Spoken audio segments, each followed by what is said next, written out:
જે વ્યવસ્થા છે દુનિયાની કે માણસ તેમને વિકાસ કરે, જુદા ઘરમાં જાય, આગળ વધે, આગળ વધવાની કોઈ ના નથી, પણ આપણી લાગણીઓ એ રીતે જોડાયેલી રહેવી જોઈએ, એકબીજા માટેનો સ્નેહ એવો જ બન્યો રહેવો જોઈએ. તો શ્રી મહાપ્રભુજીનું નામ કીધું કૃપાનિધિ.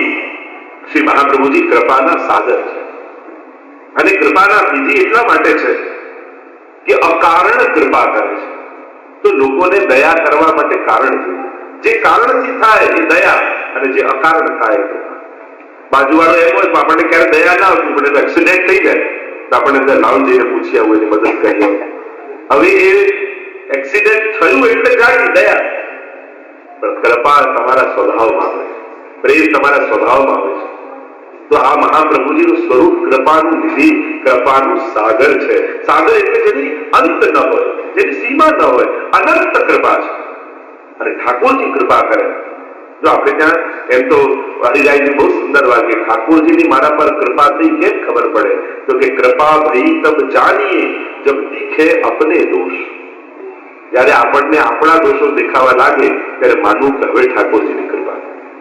કારણ કે આખી જીવન બીજાના દોષો જોયા અને બધા સુધરે, આખી દુનિયા સુધરે એની આશામાં રહીએ છીએ, પણ આપણી જાતને સુધારવાનો પ્રયાસ કરતા નથી. તો કૃપા ત્યારે થઈ કહેવાય જ્યારે આપણને દોષો દેખાય. કૃપાના અનેક અનેકાર, કૃપા કર અને પા. કૃપાનો અર્થ જરા એવો નથી થતો કે આપણે સોફા પર બેઠા બેઠા ટીવીની ચેનલો ફેરવતા રહીએ અને આપણા માટે ભગવાન દોડતા રહે. લોકો કૃપાને એમ માને કે આપણે કઈ નહીં કરવાનું, બધું એ દિન કરી આપે. તો કૃપાનો અર્થ કર અને પા. તું કર, ઠાકોરજી જરૂર કૃપા કરશે અને સફળ કરશે.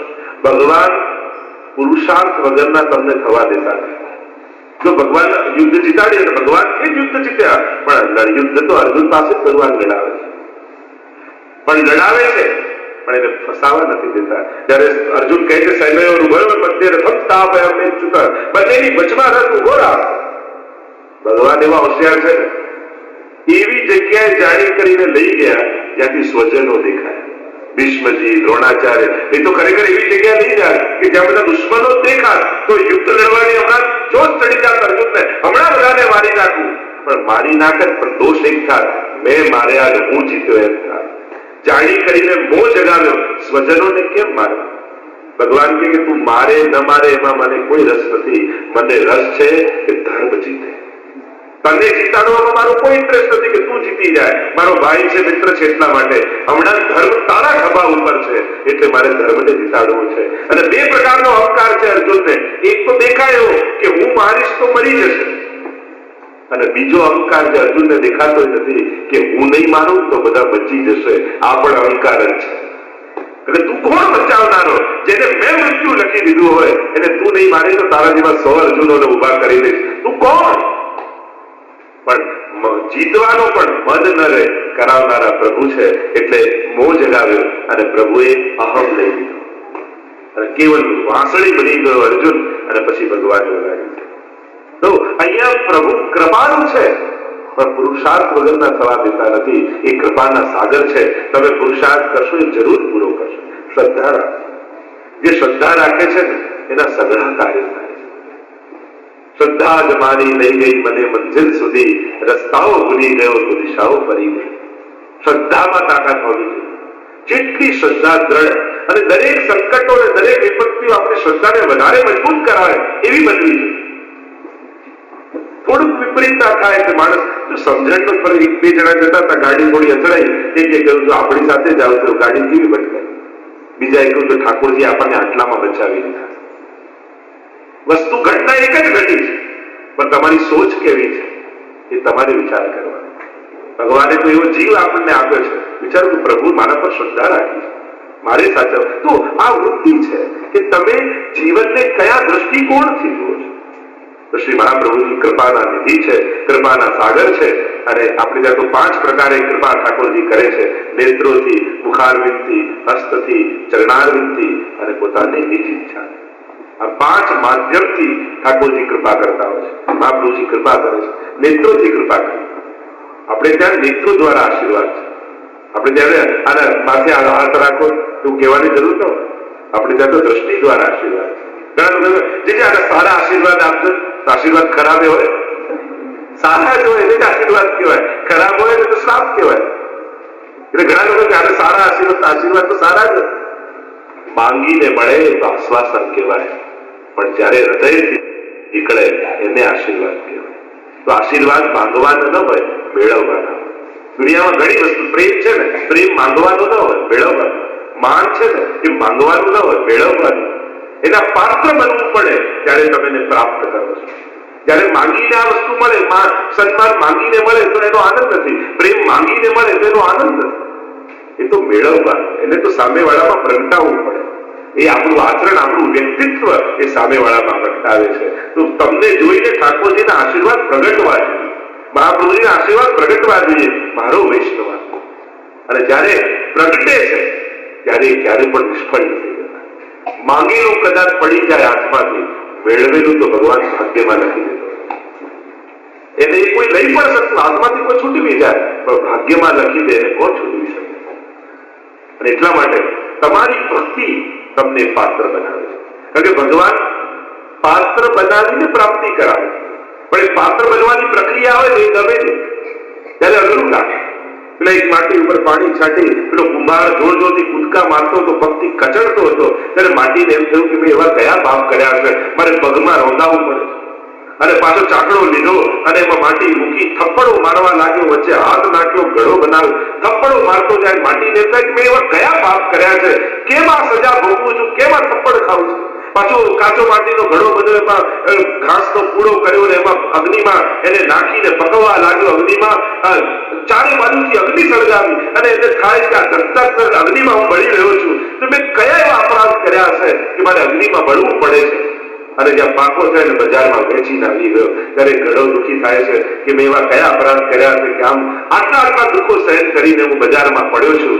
એટલામાં એક ધોતી બંડી પહેરી વૈષ્ણવ આવ્યો, એ ઘડાને પૈસા આપીને ખરીદ્યો, માટીને લઈ ગયો, પોતાના રસોડામાં કોઈને મૂક્યું, એમાંથી કુવામાંથી જલ લાવીને ભર્યું. જ્યાં સવારનો સમય થયો ઠાકોરજીની જારી લઈને આવ્યો અને માટલીમાંથી લોટીમાંથી જળ લઈને જારી ભરી.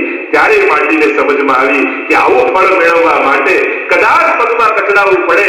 એ તો પાત્ર બનાવવાની પ્રક્રિયા હતી, પણ પ્રાપ્તિ તો મારે ભગવાન સુધી પહોંચવાની. પણ એ પ્રક્રિયા આપણને સમજમાં ના આવે ત્યારે આપણને લાગે કેમ આપણી જોડે આવું થઈ રહ્યું છે. પણ આપણને એમ થાય કે જીવનમાં જો આવા કડવા અનુભવ આપણને થયા ન હોય તો આજે જેટલા સમજદાર છીએ એટલા કદાચ ના હોય. આજે જે રીતે આપણે જીવનના પ્રશ્નોના ઉકેલ કાઢી શકીએ છીએ એવા કદાચ ન કાઢી શક્યા હોય જો જીવનમાં આવા અનુભવો ન થયા. પ્રભુ પહેલા પાત્ર બનાવે છે અને પછી પ્રાપ્તિ કરાવે છે. અને એટલા માટે માટી હતો ત્યાં સુધી પગમાં કચડાતો હતો, ઘડો બની ગયો, લોકો માથે લઈને ફરવા લાગ્યા. હવે તો માથે આવી ગયો, ઘડો માથે મૂકીને જલ ભરીને જાય છે. અને એટલા માટે પગમાંથી માથે ચડાવવા માટે ભગવાન એ પ્રક્રિયામાંથી પસાર કરે. પણ એ પ્રક્રિયામાં આપણને સમજમાં ના આવે તો પ્રભુ એવા કૃપાળુ છે, કૃપાના નિધિ છે કે કૃપા કરે છે અને જીવને ખબર પણ પડવા નથી દેતા કે મેં તારા પર ક્યારે કૃપા કરે. જો પ્રભુ તો એના ટાઈમે જ કૃપા કરે, આપણે જ ઉતાવળમાં હોઈએ. આપણને હમણાં મારે જોઈએ હમણાં થઈ ગયું. આપણે ભગવાનને કહીએ સ્વામી, પણ જયારે એની પાસે જઈએ તો 3-4 કામ બતાવીને જ આવીએ. તો કામ જેને બતાવો એને સ્વામી કહેવાય કે સેવક કહેવાય? માલિક અને નોકરમાં ફરક હોય, એમાં કામ કોણ બતાવે? માલિક બતાવે કે સેવક બતાવે? ચલો બતાવો, માલિક બતાવે. તો આપણે ઠાકોરજી પાસે જઈએ તો એમાં માલિક કોણ, સેવક કોણ? કોણ કામ બતાવે છે ઠાકોરજીને? આપણે બતાવીએ બસ આ દુકાન ચલાવવાની છે, આ છોકરાના લગ્ન કરાવવાના છે અને ભણાવવાનો છે. અને જો ઠાકોરજી દૂરથી જોઈને સમજી જાય આ આવ્યો, હમણાં 4-5 કામ બતાવો. અને પાછું હાથ જોડીને હોશિયાર કે તમે મારા સ્વામી છો, તમે મારા પિતા છો, તમે મારા નાથ છો. ઠાકોરજી કે બોલવાનું તો બંધ કર, હમણાં કામ બતાવશે. તો કરી છે તો કાંઈ તો એક વ્યક્તિને એમ થયું કે આ રોજ સવારે ઉઠી પડે ઠાકોરના મુખારવી જોઉં, ભગવાન દર્શન કરું તો દિવસ સારો જાય. તો રોજ જાય, મહિનો પૂરો થવા છેલ્લો દિવસ, અને જ્યાં મંદિરે ગયો તો પ્રભુ પીઠ લઈ બેઠા. પેલો કે ભક્ત કહેવા લાગ્યો મારો દિવસ સારો જાય એટલા માટે હું આપના દર્શન કરવા આવું છું, આપ ઉદાર લઈને બેઠા છો. ઠાકોરજી કે મારે દિવસ સુધારવો હોય કે નહીં? મારું જોઈને તારું તો સુધરે છે, તારું જોઈને મારું શું થાય? અને એટલા માટે પ્રભુ તો કૃપાના લીધે છે, એ આપે છે પણ યોગ્ય સમય આપે. તો જેમ કેટલાક શેરડી છોડતા હતા પ્રભુ ને આંગળી કપાઈ અને બધી ભટરાઈઓ કપડું શોધવા માટે નીકળી. એને દ્રૌપદીએ સાડીનો ચીર ખેંચ્યો, ફાડ્યો અને આંગળીમાં બાંધી દીધો ચિત્રું. અને ત્યાં રૂક્ષ્મણીજીની પાસે રાત્રે બેઠા છે પ્રભુ, અને ચિત્રામાં રહેલા એક તાંતણાને ઠાકોરજી ગણે છે. રૂક્ષ્મણીજી પૂછું, આ શું કરો છો? પ્રભુ કે તમને હમણાં સમજમાં નહીં આવે. ઠાકોરજી ઈચ્છે તો બીજા દિવસે 1008 સાડી લઈને રૂક્ષ્મણીજીને દ્રૌપદીને આપી દીધી હોત તો ઇતિહાસમાં ન લખાત. પણ જયારે યુદ્ધ ક્રીડામાં પાંડવો હારી ચુક્યા છે, દુશાસન સાડી ખેંચી રહ્યો છે અને બધાની પાસે યાચના કરવા દ્રૌપદી દોડે છે. ભીષ્મજી, દ્રોણાચાર્ય બધા નીચે નમાવીને બેસી ગયા છે અને કોઈ બચાવનારું નથી. ત્યારે મારો દ્વારિકાનો નાથ દ્વારિકાથી દોડતો આવી અને ચીર ભરે, ત્યારે ભગવાનની કૃપા સમજમાં આવે. એ કૃપા કરે છે પણ યોગ્ય સમયે કરે.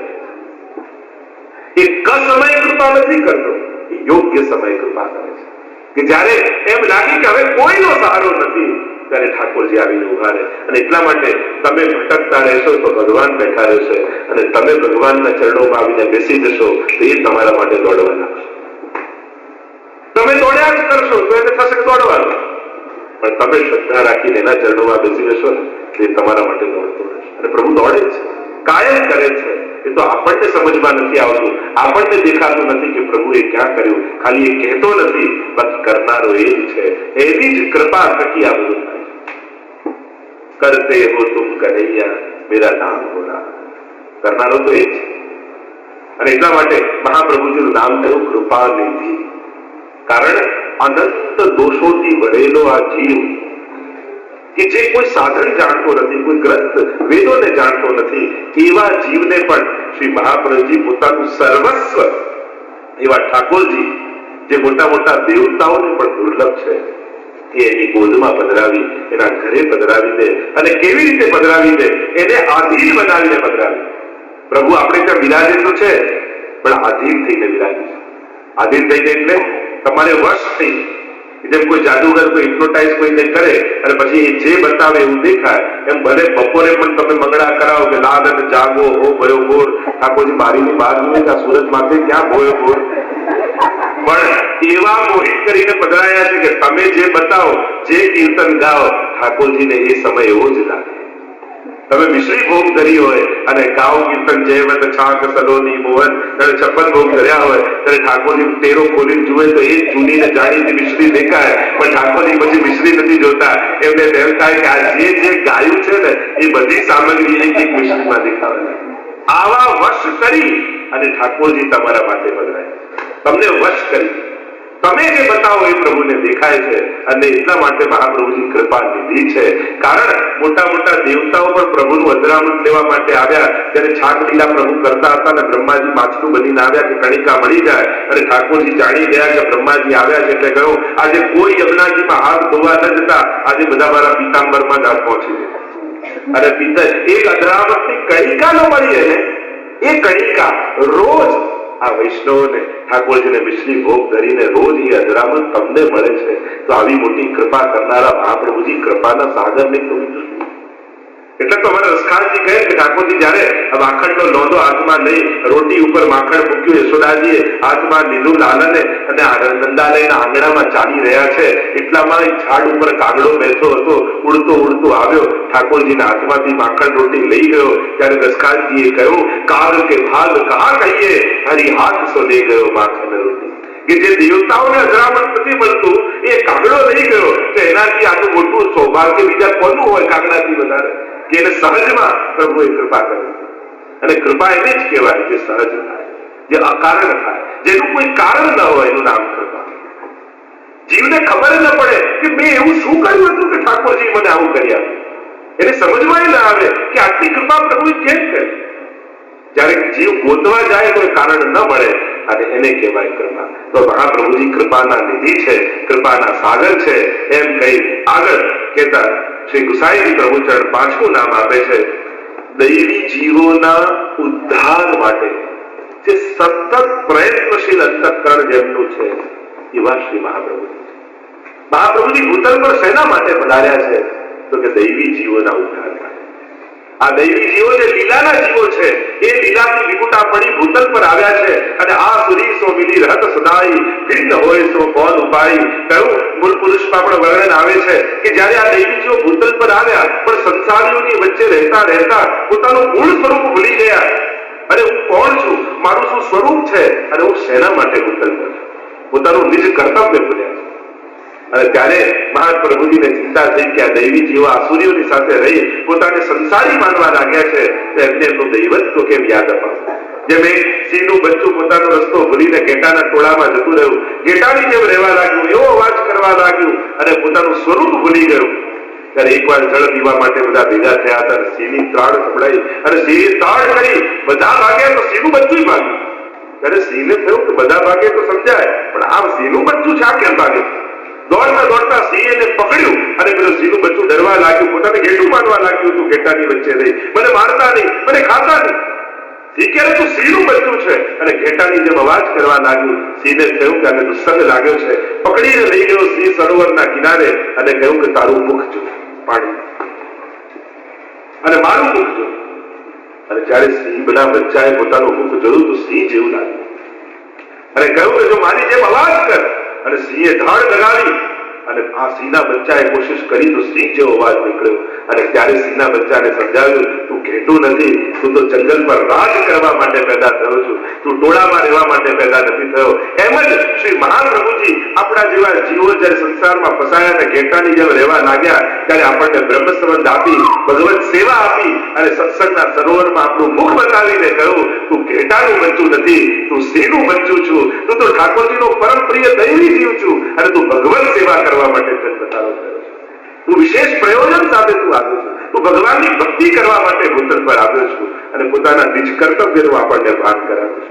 તો આમ દૈવી જીવોના ઉદ્ધાર માટે સતત પ્રયત્નશીલ મહાપ્રભુજી કોઈ હવેલી બાંધી એક જ જગ્યાએ બિરાજી નથી રહ્યા કે જે દૈવી જીવ હશે આવશે મારી જોડે. મહાપ્રભુજી તો પ્રણ લીધું છે એમના ઉદ્ધારનો. એટલે એક દૈવી જીવ પણ જ્યાં રહેતો હોય ખુલ્લા ચરણારવિંદથી તાળ તડકો વરસાદ બધું સહન કરી અને મહાપ્રભુજી ચાલતા ચાલતા 3 વાર ભારત વર્ષની પરિક્રમા કરી છે. એક ઝૂંપડામાં રહેનારો સાધારણ દૈવી જીવ હોય ત્યાં સુધી મહાપ્રભુજી પહોંચ્યા છે અને જીવને બ્રહ્મ સંબંધ આપી એનો ઉદ્ધાર કર્યો. આવો પરિશ્રમ આપણા આચાર્ય કર્યો અને આજે આવો પરિશ્રમ કરનારા મહાપ્રભુજીનો ઉત્સવ હોય ત્યારે થોડી